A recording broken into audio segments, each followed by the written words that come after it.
Hey guys, what's up? Welcome back to another banger because trust me, it gets worse from here. So we're after part 3 and 4 of Sakusei Byoutou, or aka Semen Extraction Ward, and we have the Yamaguchi arc. Where do I start with this? Bitch, my god dog. This one is, I would say this one is 10 times worse than the second one. Not like the first, the first one was more like disgusted, but this one is downright disgusting.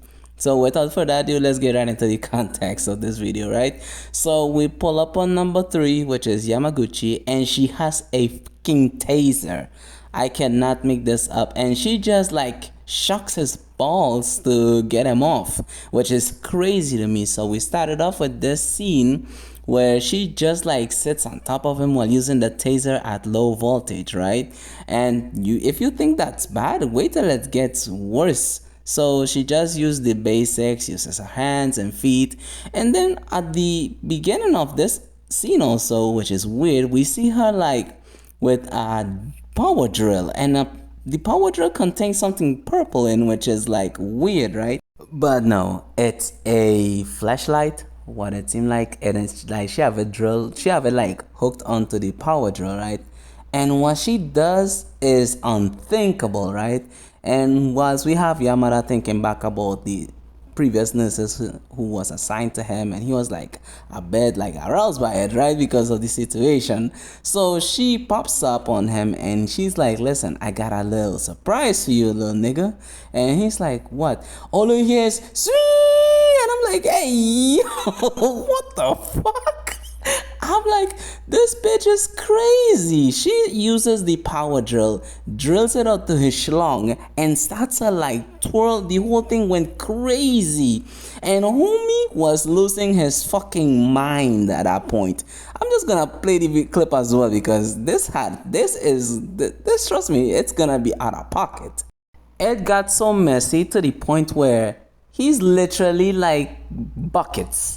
That's what I'm gonna say. He's just finishing in buckets, spraying the whole room, curtains all messed up. She's messed up. He's messed up with all that juice. It looks like a sprinkler system that was malfunctioning for 12 years straight. That is crazy. And then the next, oh my lord, this thing gets crazier. She gets more creative, and she gets a little too creative. So she brings the fucking vacuum with the same flashlight, and this one it's even worse from here. She brings the vacuum, plunges it in his schlong, and then she just begins to use the suction motion, and bro is literally clenching his teeth so fucking tight, like bro was about to die that night. And I was like, hey yo, at this point I feel bad for bro. And here's what happens. So at the end of this whole thing, this whole ordeal, because that's what I should call it, an ordeal, she comes up to him in the room, looks like a laundry room. So she's like, you know what, I'm gonna reward you. And she just goes to like give him the backstory, no jutsu type shit, and she tells him about her past and she's interested into someone.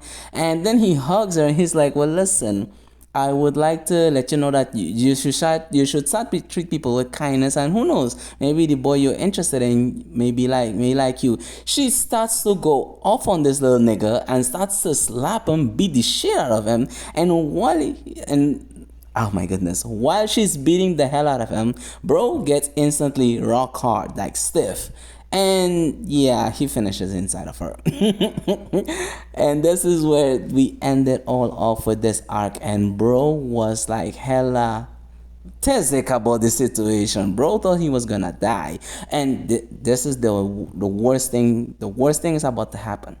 So while she has his 2 legs up in the air, she pulls out the fucking taser and just keeps on tasing his balls to the point where bro was getting electrocuted.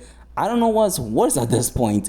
The fact that she used a vacuum and a power drill, or she used the taser, and she used the taser to higher levels too, to the point where bro is all messed up. He looked like he was dipped in milk. That's how badly shit gotten.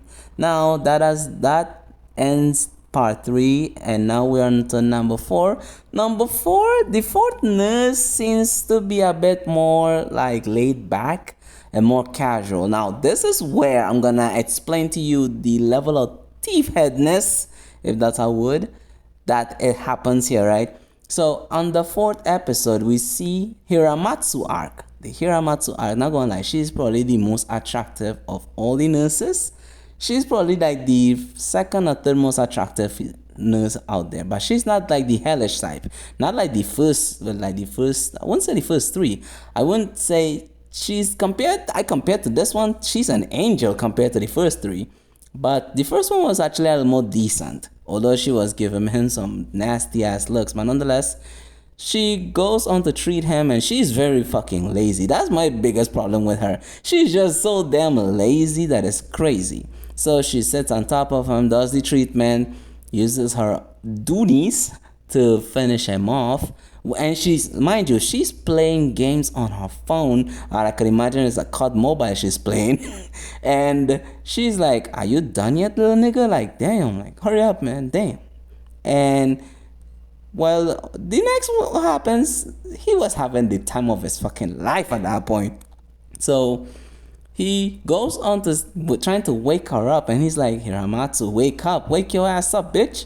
And she's like, just do whatever you want, bro, just do whatever. So he's like, you sure? I can do whatever I want. So he was happy. That was like the happiest time of his life, because she's lazy, she likes to nap, play games, and eat snacks. So he was like, yeah, I'm gonna use this opportunity, my boy. I'm about to clap them cheeks. And he did it. He clapped the cheeks. And as you guys can see in the last episode, well, in the last scene, that is, we see homeboy was going on that town on Hiramatsu's ass, and then we see this evil version of fucking Nobara just smiling at the end of the screen. And then we have, I don't know who the hell this doctor is. I'm not sure she's like the head nurse, because, well, actually no, she's not like the head nurse. She's like this psychotic, lolly looking ghost bitch, whatever the fuck that is. And the pink-haired girl ain't no different. She look like she encouraging the whole circus. And she looks like she's the catalyst of the bullshit too, of all things. And yeah, that is how we ended these 2 episodes. Not gonna lie, the 3rd one, oh my Jesus Christ, I don't think I'd ever wish this upon my worst enemy, to go through such ordeal. Now, what teeth my head? The scene where he actually uses his hands to like put his schlong between Hiramatsu's titties, that is on like, okay, I'm starting to question this, because he says he can't use his hands to jerk off, but yet he could use his hands to grab a big pair of titties. That's crazy to me. So I'm like, bro, which one is it? Do you have it or not? But anyways, thank you so much for watching, and make sure to like and subscribe. I will be releasing parts 5 and 6, actually, yeah, 5 and 6 soon, so make sure you guys look out for that. Have a good one, and peace out.